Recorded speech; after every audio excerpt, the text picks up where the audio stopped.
መሰሉ ፋንታውን ሰሞኑን እድሜ 34 ነው አለች አንድ ሚዲያ ላይ ቀርባ። ይሄ አልበም እንኳን ከወጣ 31 አመት እሷ 30 በ3 አመቴ ነው አልበም ይሄን አልበም የሰራሁት እያለች ነው እንግዲህ። ልክ ነሽ። በደህንነት የኖር ነው አይቆጠርም።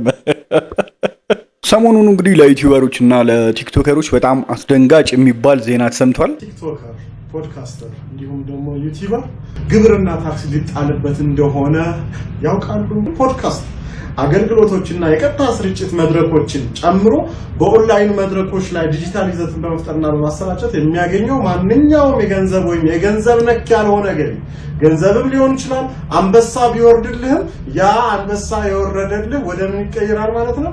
ወደ ገንዘብ ተቀይሮ ግብር እንድትከፍልበት። እንደውም እንደኔ ታክስ ምናምን የሚባለው ነገር ረስተው ዩቲዩበር ለመሆን ለሚፈልጉ ሰዎችን ማበረታታት ነው ያለበት። በደንብ ኢንቨስት ማድረግ ነው ያለበት ብዬ ነው ማስበው፣ መንግስት ማለት ነው። ለምን እነሱ ገንዘብ ሲያገኙ መንግስትም ገንዘብ እያገኘ የውጭ ምንዛሪ እያገኘ ነው ብዬ ነው ማስበው። እኔ ለዩቲዩበሮች ብቻ ሳይሆን ለመንግስትም ይሄ ነገር ምንም ጥቅም ሳይሆን ጉዳት ነው ይዞበት የሚመጣው ብዬ ነው ማስበው። ለምን ሰው ሌላ አይነት አማራጭ ነው የሚወስደው ማለት ነው። ሌላ አይነት ነገር ዩቲዩበሮችና ቲክቶከሮች የሚያገኙት ገቢ እንጂ እየታሰበ ያለው ለሀገሪቷ ይዘውት የሚመጡት ጥቅም እየታየ አይደለም። ባልና ሚስት በጣም ሬጉላርሊ ሴክስ ማድረግ አለባቸው። እኔ ባላግብቼ ሬጉላርሊ ካላገኘው በጣም ችግር ነው የሚፈጠረው። ሰሞኑ ደግሞ ከተማችን ላይ እንግዲህ በጣም አሳዛኝ የሆነ ዜና ሰምተን ነበረ። እንደሰማነውና እንደተባለው ከሆነ እንግዲህ ፔኒሲዮን ውስጥ 2 ወጣቶች አብረው ባሉበት በተነሳው እሳት አደጋ እንግዲህ ሁለቱም እዛው ህይወታቸው እንዳለፈ ነው እየተነገረ ያለው። በጣም የሚያሳዝን ዜና ነው። ይሄ መረጃ ለጥንቃቄ ይጠቅማችኋል። አዲስ አበባ ሳሪስ አካባቢ ትላንትና እሁድ ሰኔ 15 ቀን ከሌሊቱ 9 ሰዓት ላይ በአንድ ፔንሲዮን ውስጥ እድሜያቸው 25 እና 30 የሚጠጋው ወጣቶች ነበሩ። ታዲያ በአካባቢው እሳት ይነሳል። ይሄ እሳት ከተነሳ በኋላ እነሱ ወደ ነበሩበት ክፍል ያው ጭስ ሲዛመት ነበረ። ሁለቱ ወጣቶች በጭስ ታፍነው ህይወታቸው ማለፉ ነው የተሰማው። ከችቡድና እንደዚሁም እሳትን መቋቋም ከማይችል መሳሪያ ተሰርቷል የተባለው ፔንሲዮን አደጋውን መቋቋም እንዳልተቻለ ነው የተገለጸው። ወቅቱ ደግሞ ይሄ ከጭስ ጋር በተያያዘ ክረምት መምጣቱን ተከትሎ ብዙ አደጋ የሚደርስበት ነውና ጥንቃቄ እንድታደርጉ ይሁን ተብሏል። በጣም ያሳዝናል። እንግዲህ እውነት ለመናገር እነዚህ ወጣቶች በመሞታቸው ራሱ ማንም ያዘነ ሰው ራሱ ያለ አይመስልም። የምር በቃ ዜናው እንግዲህ አሳዛኝ ነው፣ ግን ኮመንት ላይ የሚጻፉትን ነገሮች ብታዩ በጣም ነው የሚያሳዝነው። በእውነት እኔ ለማንበቡ ላይ ይከብዳል። ለማንኛውም ነፍስ ይማር። እንግዲህ በጣም የሚያስጠላ አጋጣሚ ነው። ባልና ሚስት በጣም ሬጉላርሊ ሴክስ ማድረግ አለባቸው እንዴ! እኔ ባላግብቼ ሬጉላርሊ ካላገኘው በጣም ችግር ነው የሚፈጠረው። እህታችን የራሷንና የዚህን ዘመን ያላገቡ ሴቶች ጉዳቸውን ባልጠበቀችበት መንገድ ዘርግፈዋለች። ባልና ሚስት ከተጋቡ በኋላ ሬጉላርሊ በተከታታይ ሴክስ ማድረግ አለባቸው፣ አለበለዚያ ከባድ ነው እያለች ነው። እንግዲህ ይህንን ንግግር ባለትዳር ሴት ብትናገር ብዙም አይገርመኝም ነበረ። ነገር ግን ያላገባች ሴት፣ ትዳር ያልያዘች ሴት በተአምር ነው ብላችሁ በተአምር ከትዳር በፊት የሴክስ ህይወት ሳይኖራት ወይንም ሬጉላርሊ እሷ እንዳለችው ከትዳር በፊት የሴክስ ላይፍ ሳይኖራት እንደዚህ አይነት ንግግር ልትናገር አትችልም። ይሄ ደግሞ የሷ ብቻ ሳይሆን የዚህ ዘመን አብዛኞቻችሁ 90% የምትሆኑ የዚህ ዘመን ሴቶች ክብረ ንጽህና የሚባለው ነገር ከናንተ ጋር የለም። እንደውም የዚህ ዘመን ሴቶች አብዛኞቻችሁ ክብረ ንጽህና የሚባለው ነገር ከናንተ ጋር ባለመኖሩ ምክንያት ይሄ አስከትዬ ማስደምጣችሁ የሰርግ ዘፈን ኢትዮጵያ ውስጥ ቀርቷል። አንዴ አዳምጡት እስቲ። ብራምባር ተበረሎ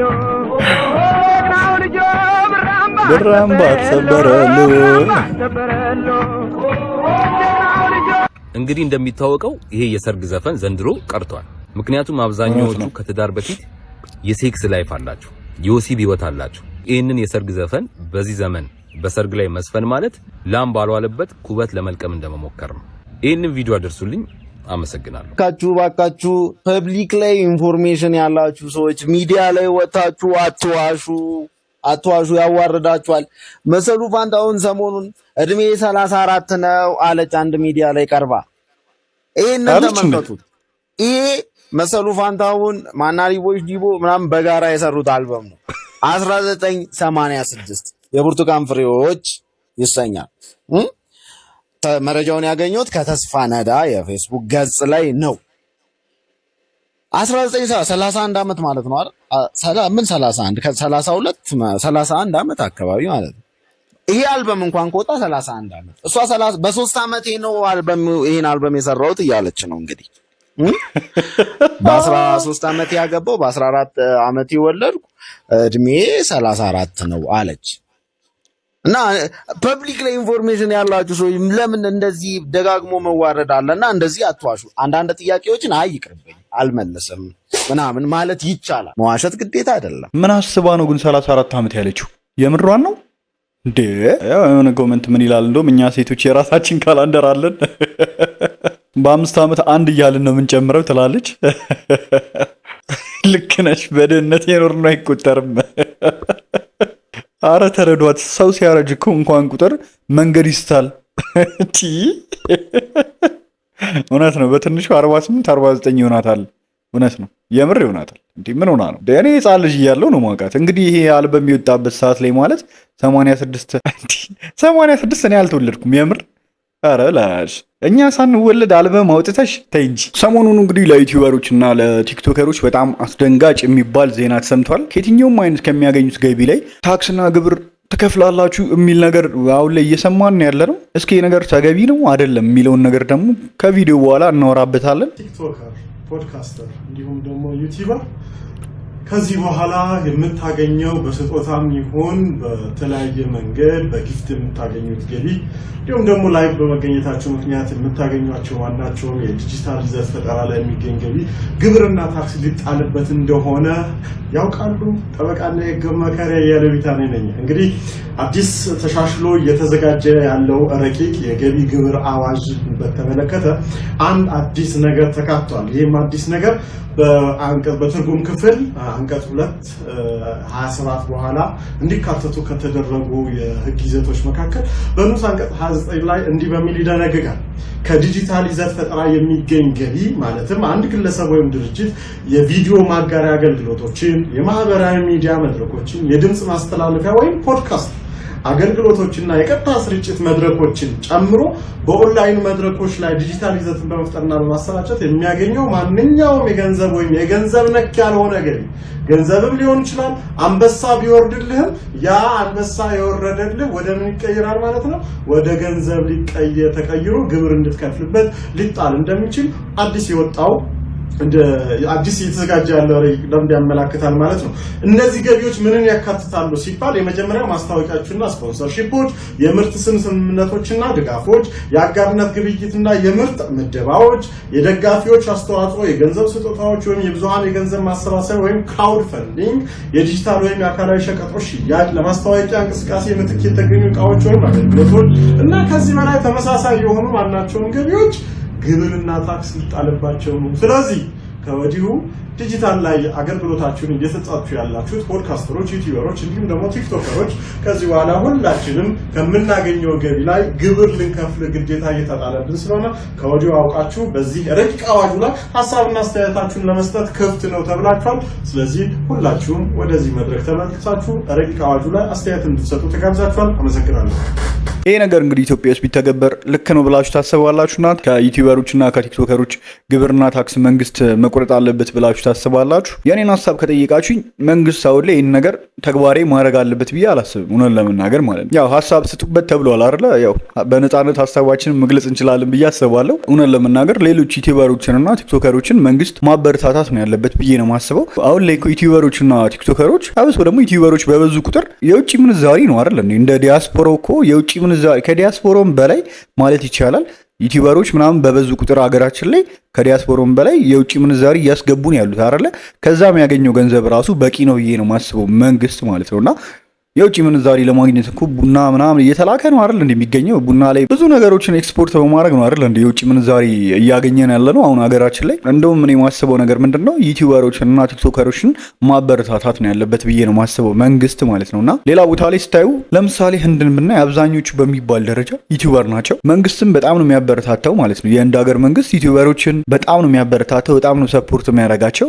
አንድ ሰው ዩቲዩበር መሆን ሲፈልግ ምናምን ኢንተርኔት ራሱ በነፃ እንደሚጠቀም ነው የሰሙት ማለት ነው። የሆነ ሰዓት ላይ እንደውም እንደሰሙት መረጃ ከሆነ ኢንተርኔት ራሱ ለዩቲዩበሮች ምናምን በነፃ ነው የሚጠቀሙት። እንኳን እንደኛ ሀገር እንደዚህ ሊቆራረጥና ምናምን ይቀርና ማለት ነውና እንዴት እኛ ችግር እንደምንሰራ እናውቀዋለን። መብራት እየጠፋ ኢንተርኔት ራሱ በስርዓት በፍጥነት አናገኝም። ፈጣን ኢንተርኔት እንኳን አናገኝም። በየጊዜው የሚበላሽ ኢንተርኔት፣ በየጊዜው ኔትወርክ ራሱ የሚቆራረጥ ኢንተርኔት ነው ያለው። እሱን እንኳን ማስተካከል ያልተቻለበት ሀገር ላይ እንደዛ መሆኑ ተቸግረን እየሰራን ያለ ነው። እንደውም እንደኔ ታክስ ምናምን የሚባለው ነገር ረስተው ዩቲዩበር ለመሆን ለሚፈልጉ ሰዎችን ማበረታታት ነው ያለበት። በደንብ ኢንቨስት ማድረግ ነው ያለበት ብዬ ነው ማስበው፣ መንግስት ማለት ነው። ለምን እነሱ ገንዘብ ሲያገኙ መንግስትም ገንዘብ እያገኘ የውጭ ምንዛሪ እያገኘ ነው ብዬ ነው ማስበው ሳይሆን እየሆነ ያለው እንደዛ ነው አይደል እንዴ? ሲጀምር ደግሞ 2 ቦታ ታክስ ሊቆረጥ ነው ማለት ነው። ኦልሬዲ ተቆርጦ ነው የሚመጣው ታክስ ምናምን። ዩቲዩበር የሆናችሁ ሰዎች ታውቁታላችሁ። ዩኤስኤ ታክስ ምናምን የሚባል ነገር አለ። እዛው አሜሪካ ላይ ደረሰኙም አለ አይደል እንዴ? ይላክልናል እኮ ፖስታ ቤት ምናምን።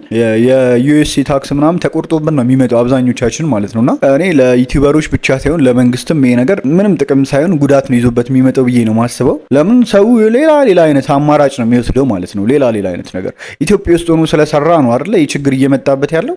ዞሮ ግን ደሞዙ የሚቀበለው ከሌላ ሀገር ነው አይደል እንዴ? ከየውጭ ምንዛሪ የሚገባለት ያለው።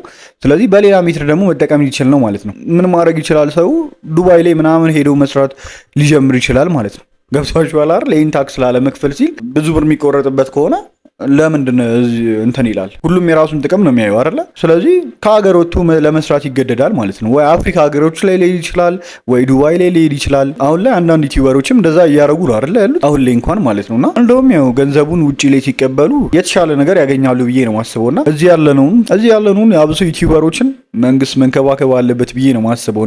ይሄ የሚያስኬድ አይመስለኝም። እኔ እንጃ ምንም ለመንግስትም ጥቅም ያለው አይመስለኝም። ዩቲዩበሩም ሌላ አይነት መንገድ መፈለጉ አይቀርም በእርግጠኝነት ማለት ነውና እንደኔ በፍጹም ልክ ያልሆነ ነገር ነው። እኔ እንጃ እንትተው ሌላ ነገር ላይ ትኩረት ቢያደርጉ ነው የሚሻላቸው በእውነት። እኔ በደንብ ጥናት ራሱ የተደረገበት አይመስለኝም እዚህ ነገር ላይ ዩቲዩበሮችና ቲክቶከሮች የሚያገኙት ገቢ እንጂ እየታሰበ ያለው ለሀገሪቷ ይዘውት የሚመጡት ጥቅም እየታየ አይደለም እውነት ለመናገር ማለት ነውና እንደውም ብዙ ዩቲዩበሮች እንዲበዙ ሀገሪቷ ላይ በደንብ ማበረታታት ነው ያለበት ብዬ ነው ማስበው መንግስት ማለት ነው። ለማንኛውም ለዛሬ ያስኩላችሁ ቪዲዮ ይሄን ይመስላል። በቀጣይ በሌላ ቪዲዮ የምንገናኝ ይሆናል። እስከዛው ድረስ ሸር ቆዩልኝ። ባባይ